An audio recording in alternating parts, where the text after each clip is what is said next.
मई की शुरुआत में 2018 में प्रयागराज शहर, पूर्व में इलाहाबाद, उत्तर प्रदेश, अभी भी अपने प्राचीन आकर्षण और शांत वातावरण को बनाए हुए था। इस शहर के हृदय में एक ऐसा स्थान था जो सैकड़ों बांझ जोड़ों के लिए किसी भी मंदिर या तीर्थस्थल से अधिक पवित्र था। यह था डॉ. रवि शास्त्री का आशा क्लिनिक, एक विशाल 3 मंजिला इमारत जो हमेशा लोगों से भरी रहती थी, जो अपनी आंखों में आशा की चमक लिए आते थे। कहा जाता था कि क्लिनिक के मालिक डॉ. रवि शास्त्री एक सच्चे दिव्य चिकित्सक हैं, जिनके पास एक जादुई स्पर्श है जो बच्चों की उन इच्छाओं को पूरा कर सकते हैं जो लगभग निराशाजनक लग रही थीं।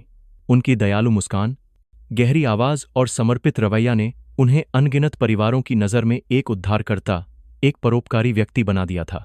30 वर्षीय इंजीनियर आनंद कुमार और 28 वर्षीय शिक्षिका प्रीति सिंह का परिवार भी उन लोगों में से एक था जिन्होंने इस दिव्य चिकित्सक में पूर्ण विश्वास रखा था। उनकी शादी को 4 साल हो चुके थे। एक सुंदर प्रेम और एक पूर्ण जीवन में केवल एक बच्चे की हौंसी की कमी थी। उन्होंने हर बड़े अस्पताल में जांच कराई थी, लेकिन परिणाम हमेशा अस्पष्टीकृत बांझपन होता था। निराशा और दबाव युवा जोड़े के कंधों पर हावी हो रहे थे, जब तक कि एक परिचित ने उन्हें आशा क्लिनिक के बारे में नहीं बताया। यहां उनका स्वागत स्वयं डॉ. शास्त्री ने किया। अपनी देखभाल और गहन विशेषज्ञता के साथ उन्होंने उनके भीतर आशा की एक तीव्र लौ जलाई। उन्होंने उन्हें अपनी विशेष गहन हस्तक्षेप विधि के बारे में सलाह दी, एक ऐसी प्रक्रिया जो आधुनिक और पारंपरिक चिकित्सा को जोड़ती है।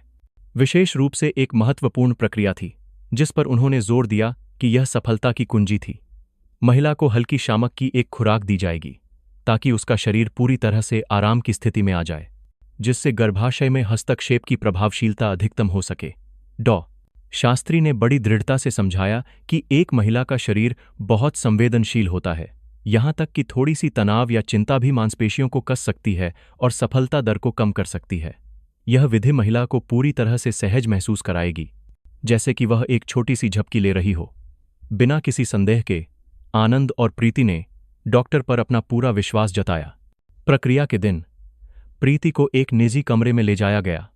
उसे दवा दी गई और वह जल्दी ही धुंधली नींद में डूब गई, कुछ भी समझने में असमर्थ।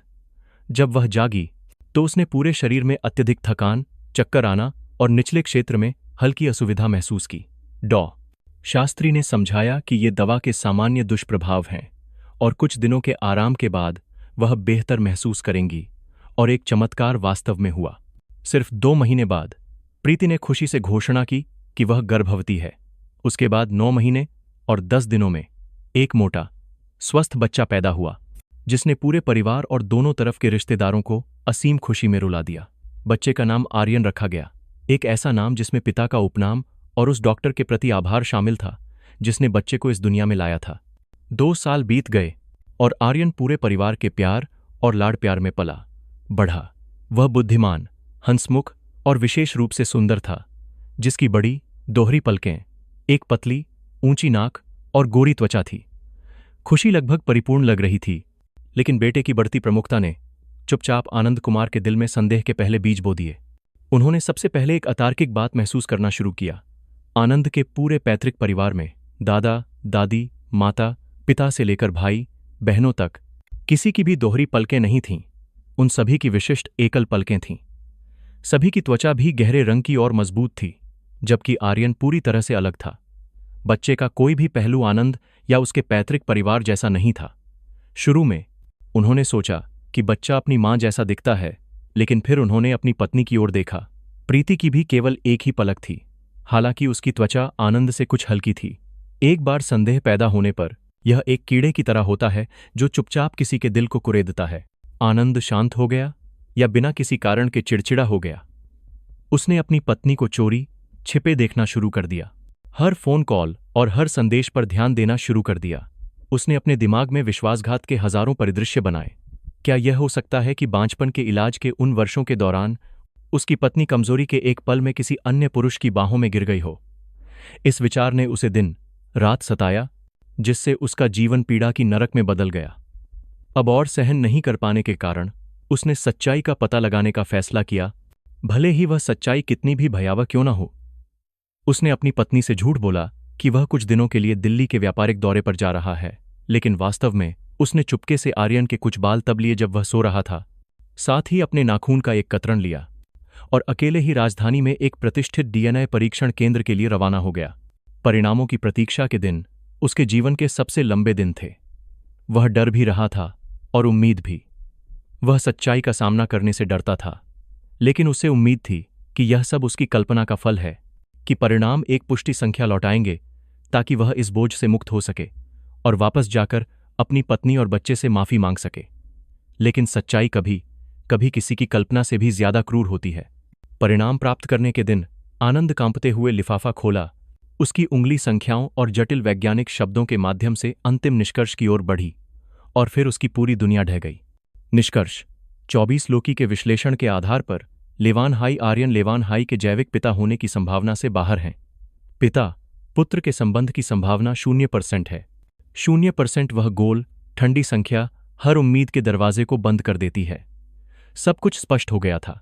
उसकी पत्नी ने उसे धोखा दिया था। जिस बेटे को उसने इतना प्यार दिया था, वह उसका अपना नहीं था। पारिवारिक खुशी जो उसके पास थी, वह केवल एक धोखा था। क्रोध और विश्वासघात का दर्द ज्वालामुखी की तरह फूट पड़ा। वह पागल आदमी की तरह घर की ओर दौड़ा। भयानक टकराव हुआ। उसने सीधे डीएनए रिपोर्ट अपनी पत्नी के चेहरे पर फेंकी और सबसे जहरीले शब्द चिल्लाए। उन शब्दों को पढ़ने के बाद प्रीति सुन्न हो गई। वह हैरान और अविश्वास से भरी थी कि उसकी आंखों पर विश्वास नहीं हो रहा था। फिर वह रोई। उसने बार बार कसम खाई कि वह निर्दोष है, कि उसने कभी कुछ ऐसा नहीं किया जिससे उसे शर्मिंदा होना पड़े। लेकिन वैज्ञानिक प्रमाणों के सामने सभी कस्मों का कोई मतलब नहीं था। निराशा के अंधेरे में इस अतार्किक के लिए एक स्पष्टीकरण खोजने की कोशिश करते हुए डॉ. शास्त्री के क्लिनिक में भाग्यवादी दोपहर की स्मृति अचानक स्पष्ट रूप से वापस आ गई।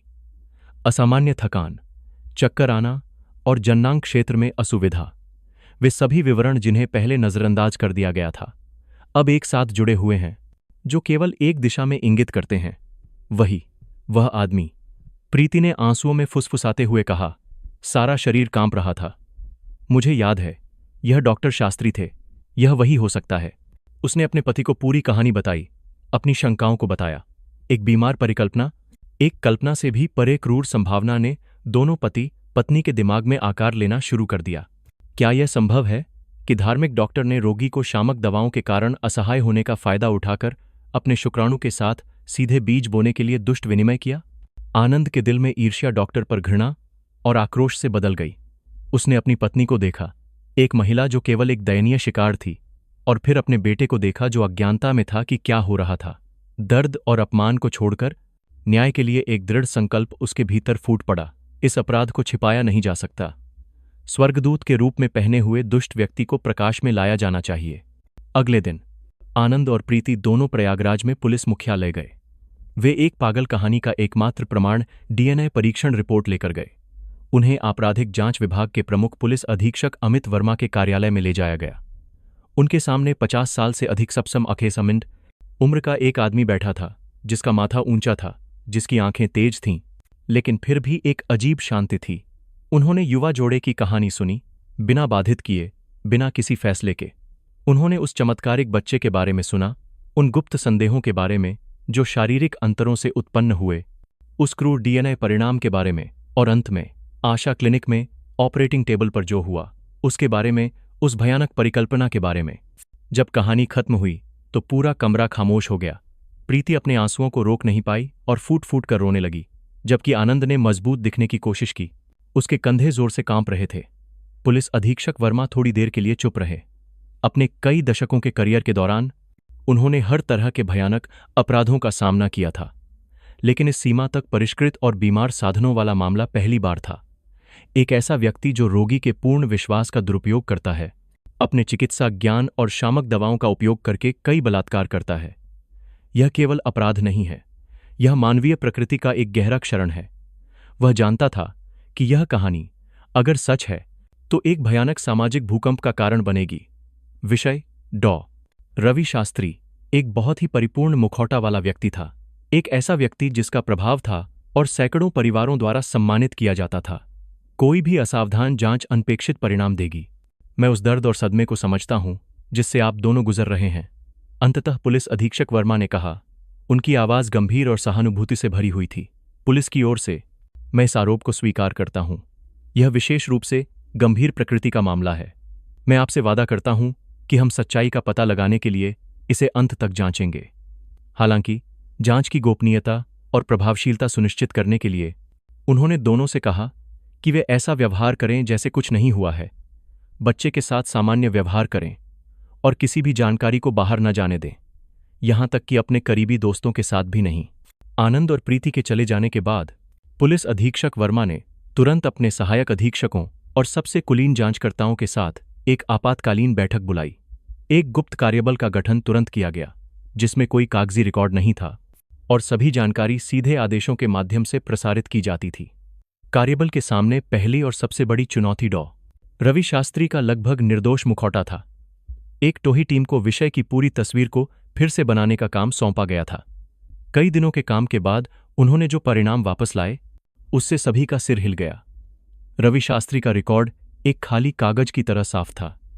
वह एक सभ्य परिवार में पैदा हुआ था। उसने उत्कृष्ट प्रदर्शन किया था।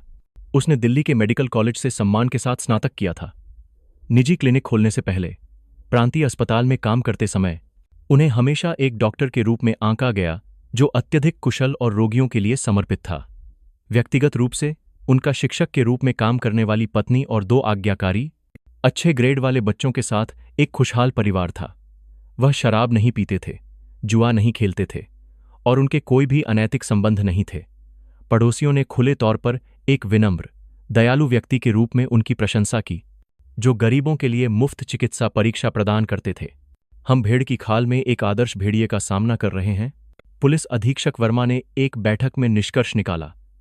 वह बुद्धिमान, सावधान और खुद को छिपाने की असाधारण क्षमता रखता है। उसके मुखौटे को उतारने के लिए हम पारंपरिक जांच विधियों का उपयोग नहीं कर सकते। इसलिए कार्यबल ने एक जाल बिछाने का फैसला किया। उन्हें उसका अपराध करते हुए पकड़ना पड़ा। बांझ रोगी के रूप में एक महिला गुप्त एजेंट को भेजने की योजना तैयार की गई थी।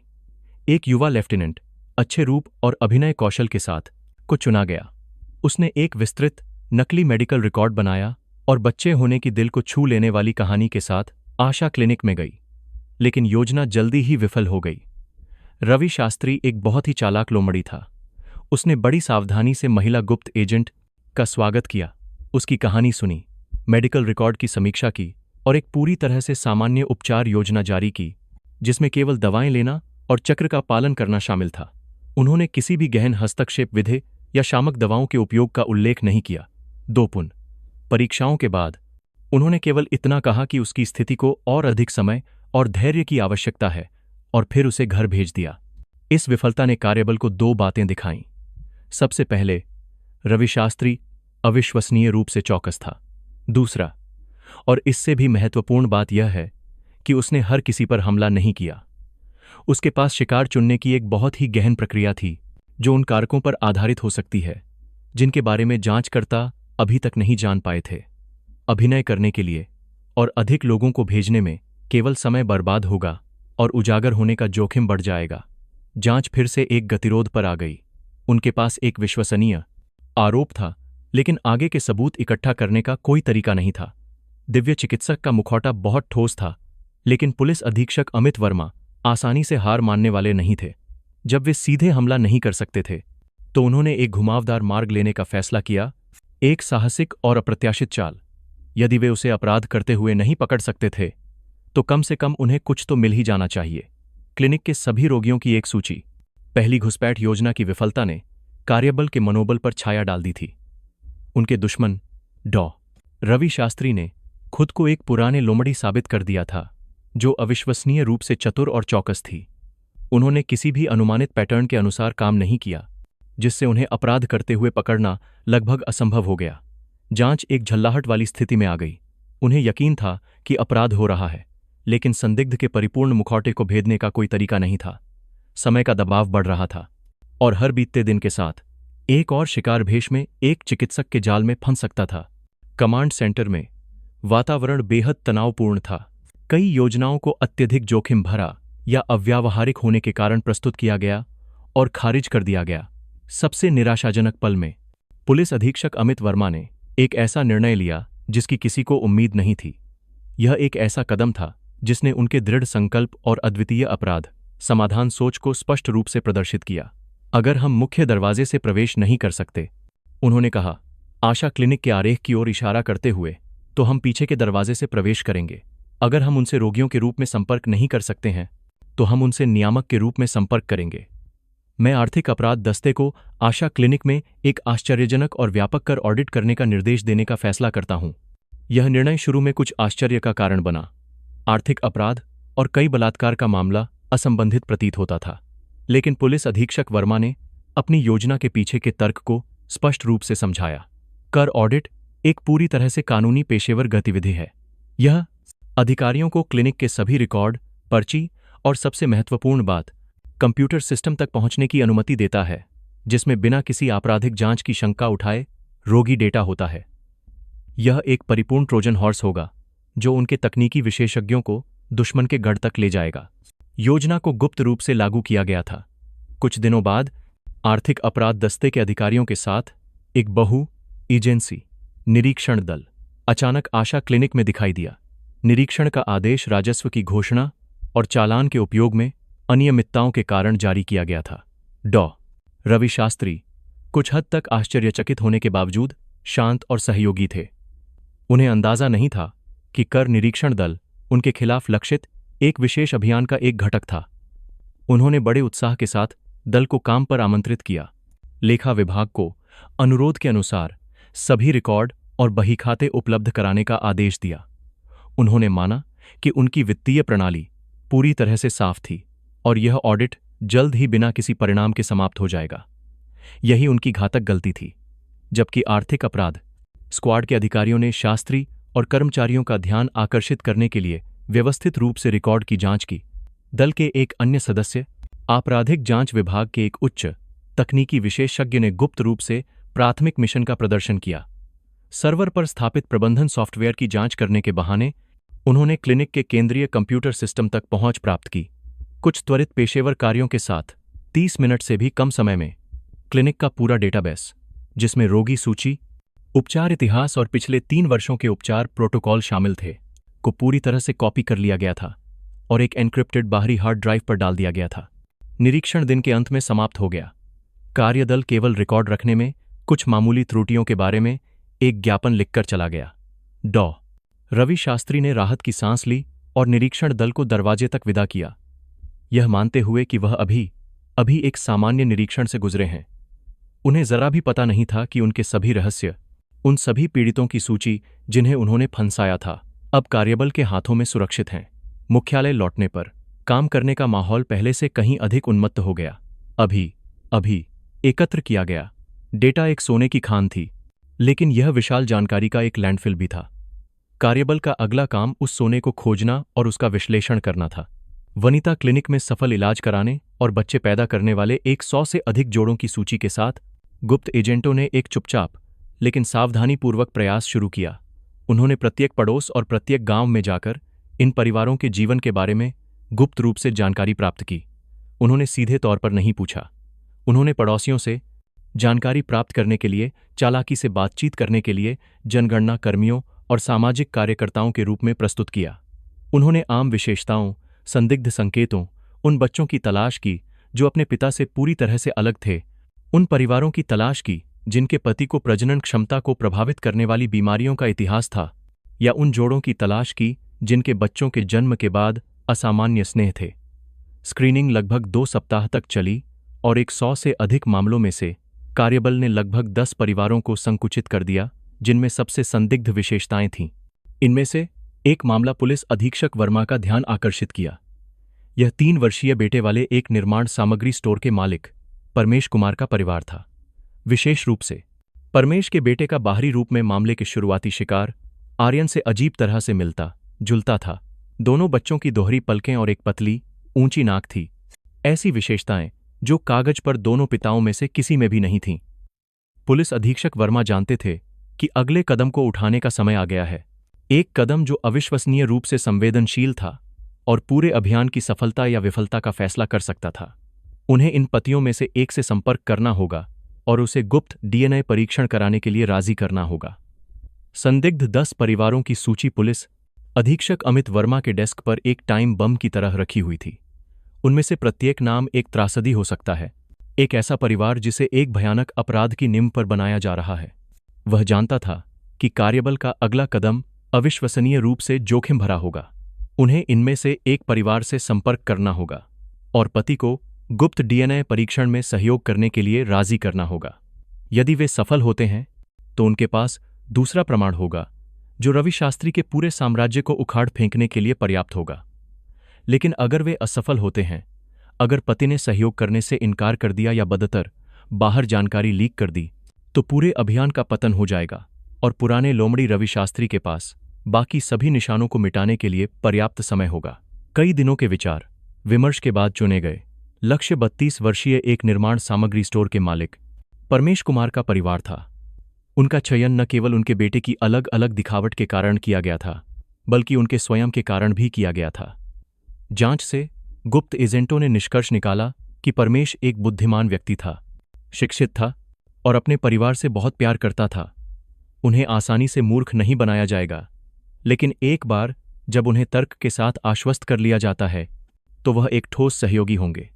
संपर्क करने का काम 2 सबसे अनुभवी जांचकर्ताओं को सौंपा गया था, जिनके पास मनाने और स्थितियों को संभालने की सर्वोत्तम क्षमता थी। एक विस्तृत योजना तैयार की गई, एक परिपूर्ण कवर बनाया गया। वे पुलिस के रूप में नहीं आएंगे। 2 दिन बाद परमेश कुमार को एक अज्ञात नंबर से फोन आया। कॉलर ने खुद को एक स्वतंत्र स्वास्थ्य गुणवत्ता निगरानी और मूल्यांकन केंद्र का अधिकारी बताया, एक संगठन जिसका नाम बहुत विश्वसनीय लगता था।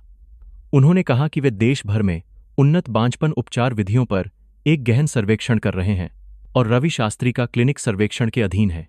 उन्होंने उनके परिवार की सफलता की प्रशंसा व्यक्त की और विचारों को इकट्ठा करने और विचारों का आदान प्रदान करने के लिए एक छोटी सी बैठक की व्यवस्था करने की इच्छा व्यक्त की। उत्सुक और थोड़ा गर्वित भी परमेश सहमत हो गया।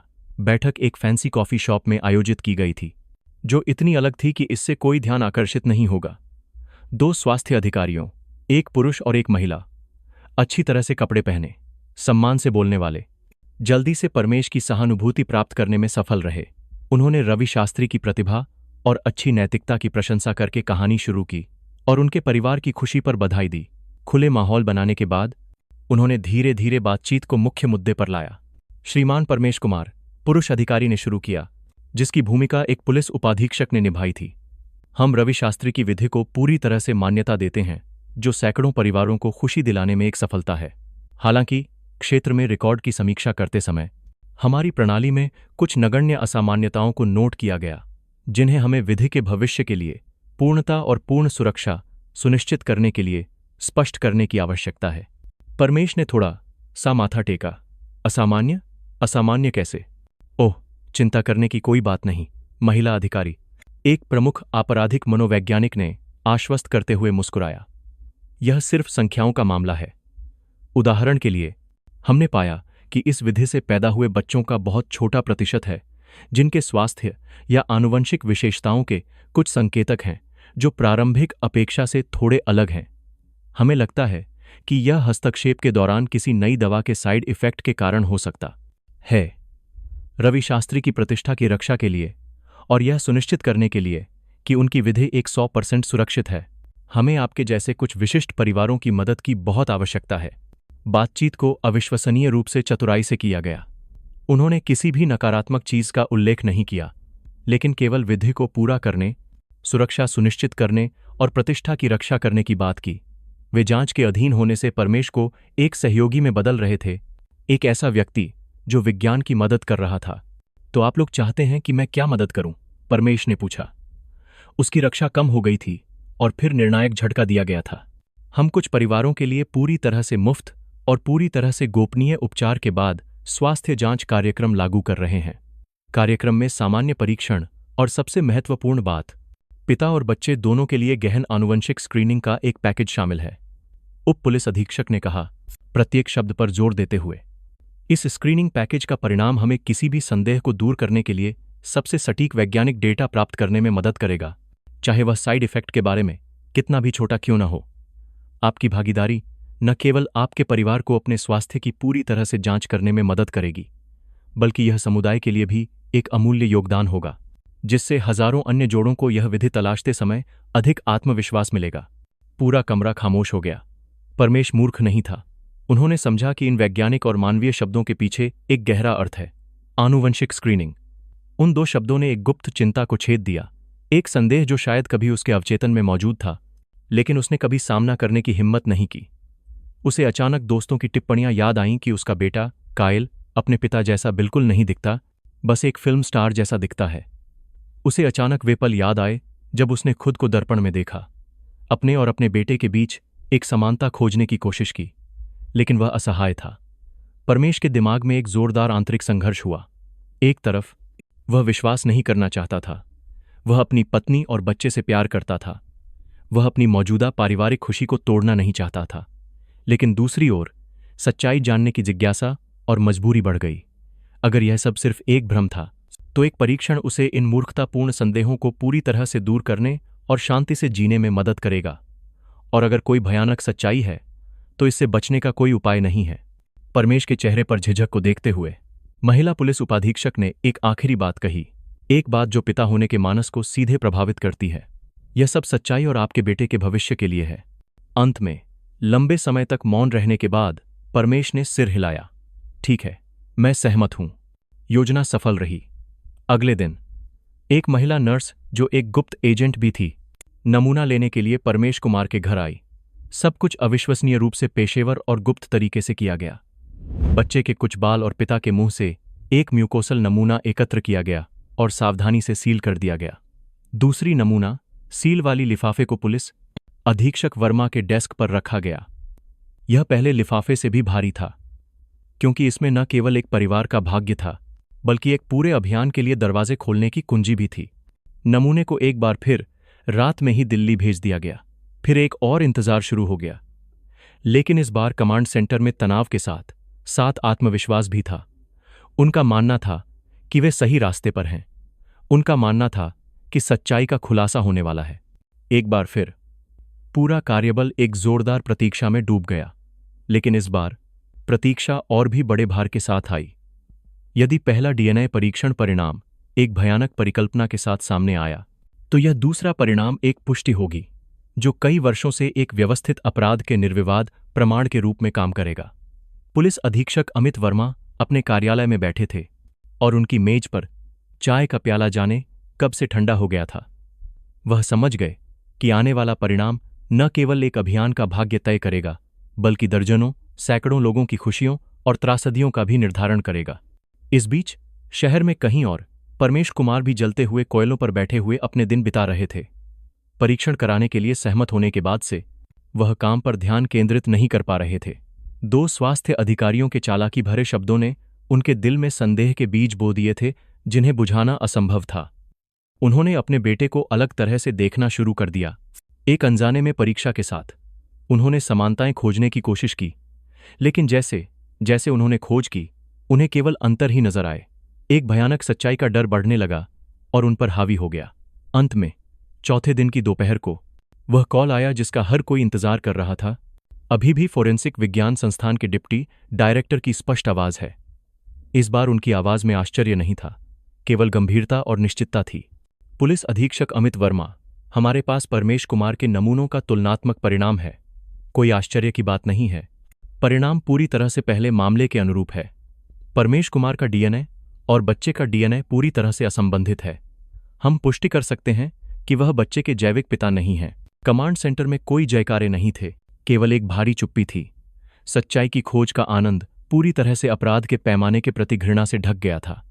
वे अब एक अलग मामले का सामना नहीं कर रहे थे, वे एक शैतान का सामना कर रहे थे, जिसने अपनी बीमार रक्त रेखा को हर जगह फैलाने के लिए जरूरतमंदों के विश्वास और दर्द का फायदा उठाया था।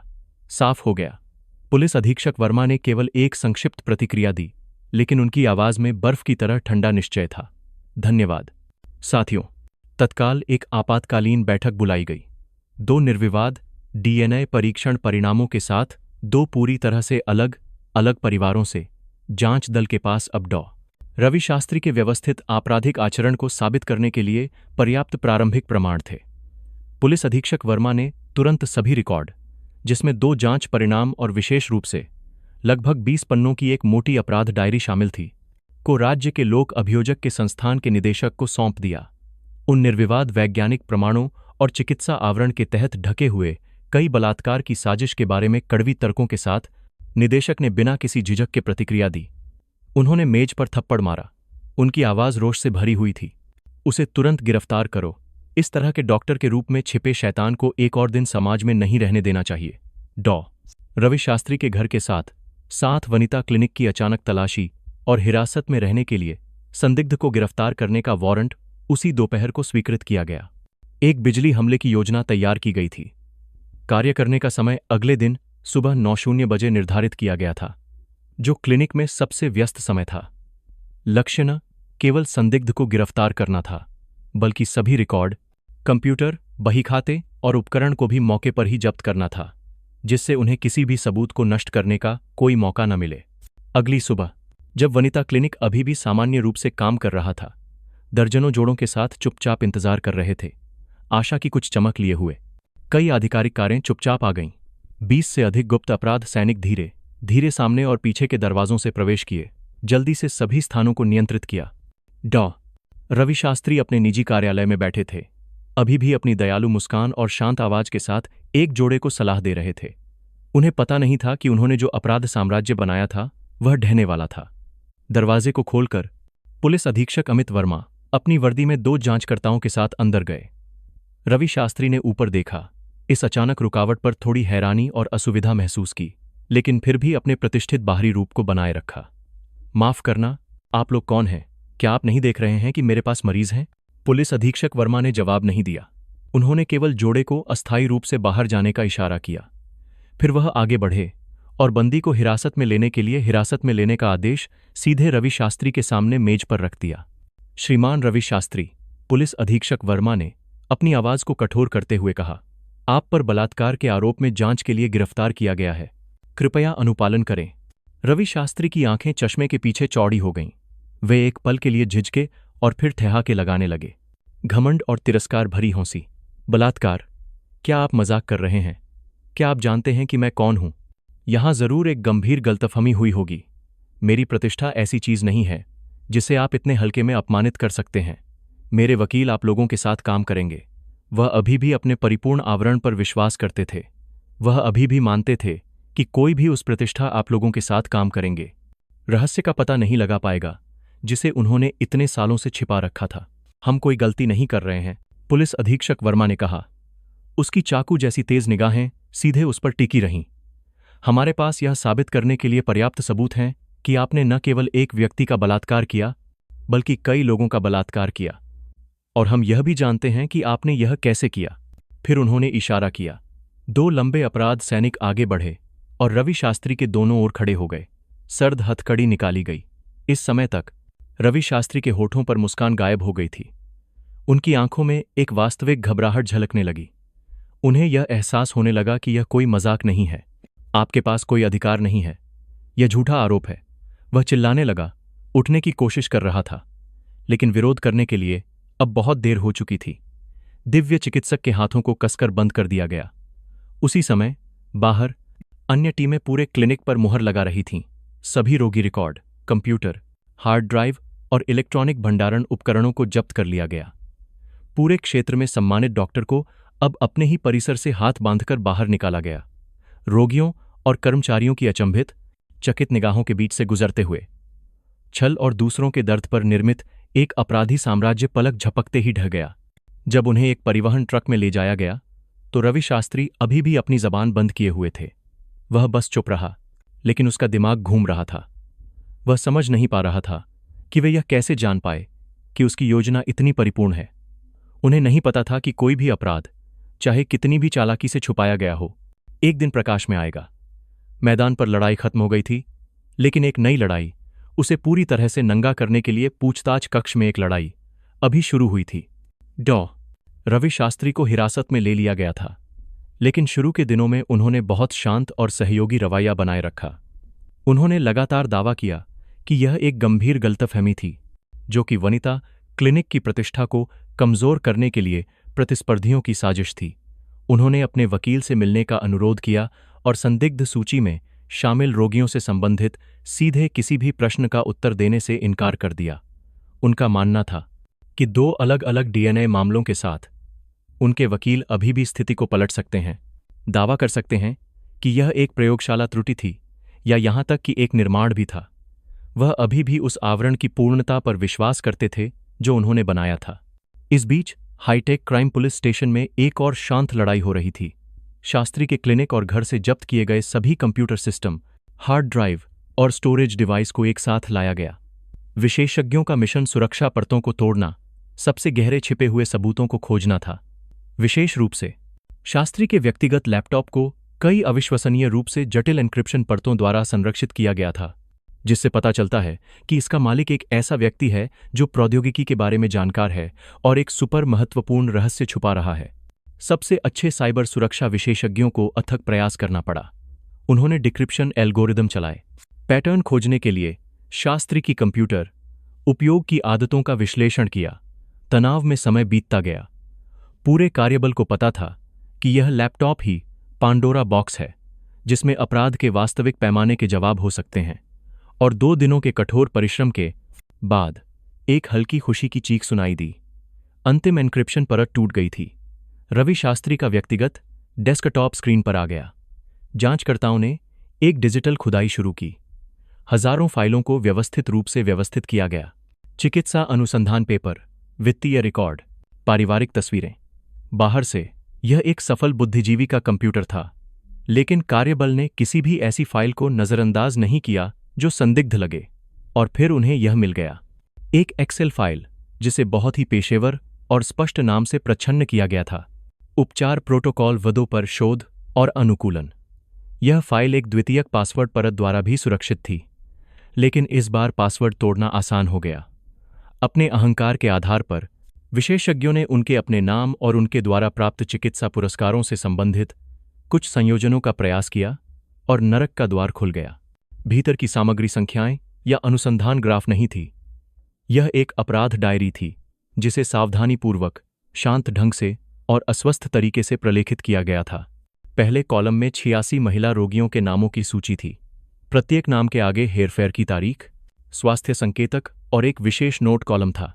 यह इन नोटों ने शास्त्री के राक्षसी मन की पूरी तरह से नग्नता को उजागर किया।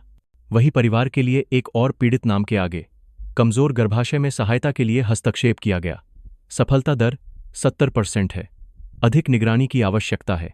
और इससे भी ज्यादा खौफनाक, 40 साल से ज्यादा उम्र की एक महिला के नाम के आगे उन्होंने लिखा, बड़ी उम्र का विषय, उच्च गुणवत्ता वाले अंडे नहीं, एक प्रयोग के तौर पर हस्तक्षेप का संकेत, ज्यादा उम्मीद नहीं। 86 नाम, 86 जाने। 86 परिवारों को उसने अपने खुद के अस्वस्थ प्रयोग के तौर पर इस्तेमाल किया था। उसने उन्हें इंसान नहीं माना, वे सिर्फ जमीनें थीं।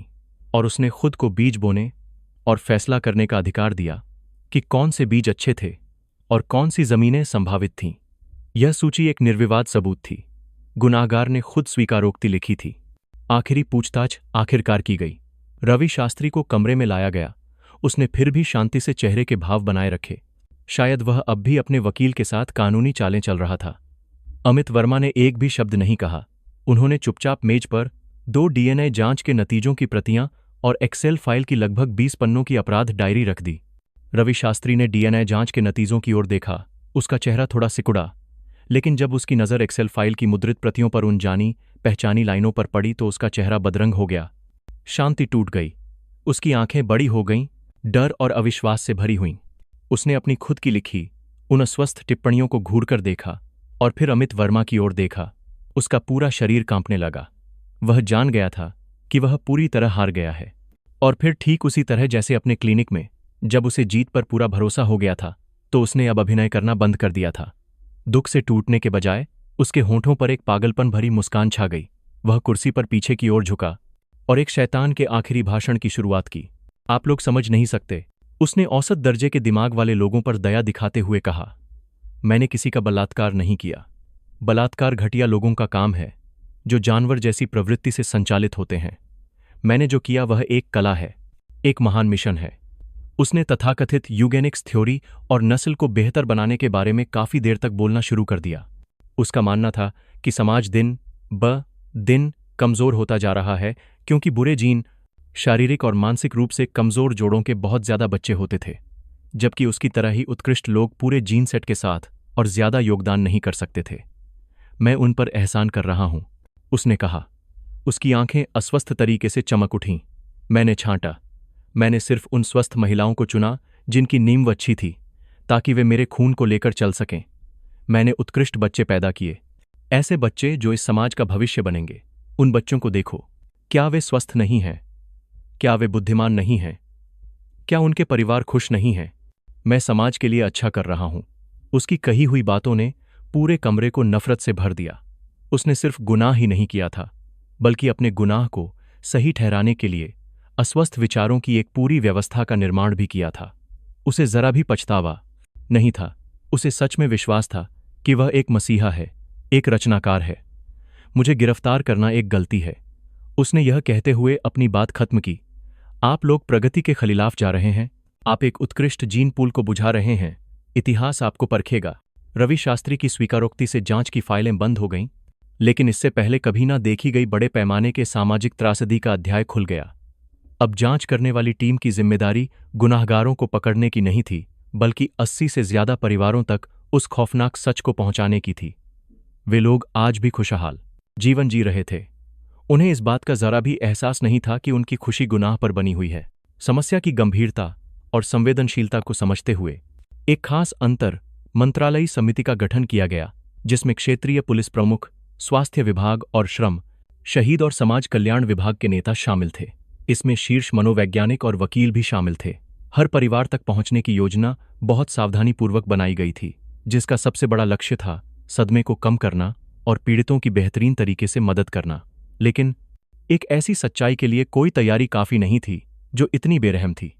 जब खास टीमें अपना काम करने लगीं, तो उन्हें ऐसे दृश्य देखने पड़े जिन्हें देखकर दिल दहल गया। एक एक करके दरवाजे खुले और एक एक करके दुनिया खत्म हो गई। ऐसे पति थे जिन्होंने सच सुनने के बाद अपने प्यार भरे नजरिए को बदल दिया। उनकी आंखें खाली हो गईं। फिर वे उस बच्चे के साथ अपरिचित हो गए जिसे उन्होंने पूरी लगन से पाला था। ऐसी पत्नियां थीं। उन निर्दोष पीड़ितों को अपने ही पति और उनके परिवार वालों से अपमान और शक सहन करना पड़ा। बलात्कार की चोट उनके रिश्तेदारों की ठंडी निगाहों से और ज्यादा बढ़ गई। त्रासदी चारों तरफ फैल गई। भगवान चिकित्सक बुरे बीज बोता है कि खबरें लीक हो गईं और हर माध्यम से फैलने लगीं, जिससे पूरे समाज में भूचाल आ गया। बहुत से खुशहाल परिवार टूट गए। पति ने अपनी पत्नियों को छोड़ दिया और रातों रात 86 निर्दोष बच्चे जांच, पड़ताल, दया और यहां तक कि भेदभाव के केंद्र बन गए। रातों रात उनका भविष्य अंधेरा और अनिश्चित हो गया। रवि शास्त्री की वजह से समाज में जो परिणाम हुए, वह ऐसा घाव था जिसे कभी भरा नहीं जा सकता था। कुछ महीनों बाद रवि शास्त्री की मुकदमे की सुनवाई हुई। मामले की पेचीदगी और पीड़ितों की सुरक्षा के लिए सुनवाई ज्यादातर समय गुप्त रखी गई, लेकिन इसकी गर्मी अब भी बाहर फैल रही थी, जहां सैकड़ों लोगों और संवाददाताओं ने एक न्यायपूर्ण फैसले के लिए इंतजार किया था। मुकदमे के कमरे में लगभग 100 पीड़ित परिवारों की तकलीफों से माहौल भर गया था। रवि शास्त्री घोड़े के सामने पतला और मुरझाया खड़ा था, लेकिन फिर भी उसमें जरा भी पछतावा नहीं था। उसने अब भी अपने पागलपन भरे उस मिशन को निभाना जारी रखा था जो उसने खुद को दिया था। जांच करने वाली टीम की रिपोर्ट पढ़ी गई, जिसने उसके घटिया हथकंडों से लेकर उसके मानवता रहित विचारों के बारे में जमीन पर मौजूद हर हकीकत को बयान कर दिया। वैज्ञानिक ऐसे सबूत थे जिनसे इनकार नहीं किया जा सकता था। 2 डीएनए टेस्ट के नतीजे और खास तौर पर उसकी अपराध डायरी ने इंसाफ का ऐसा घेरा बना लिया था जिससे निकलने का कोई रास्ता नहीं था। जब उसे आखिर में कुछ बोलने का मौका दिया गया, तो रवि शास्त्री ने माफी नहीं मांगी।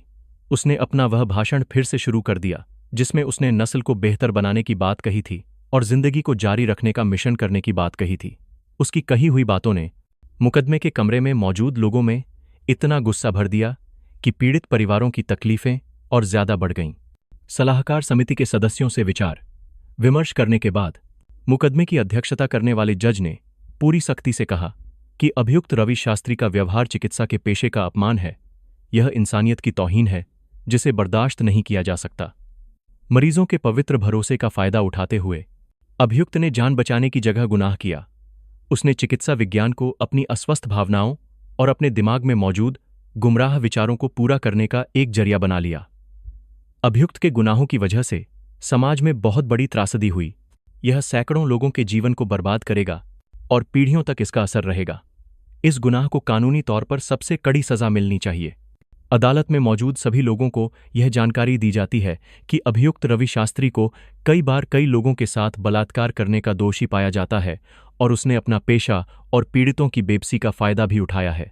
इसीलिए उसे ताउम्र कैद की सजा सुनाई जाती है। सजा सुनाई गई, लेकिन वहां किसी ने तालियां नहीं बजाईं। तकलीफ इतनी ज्यादा थी कि उसे सजा देकर कम नहीं किया जा सकता था।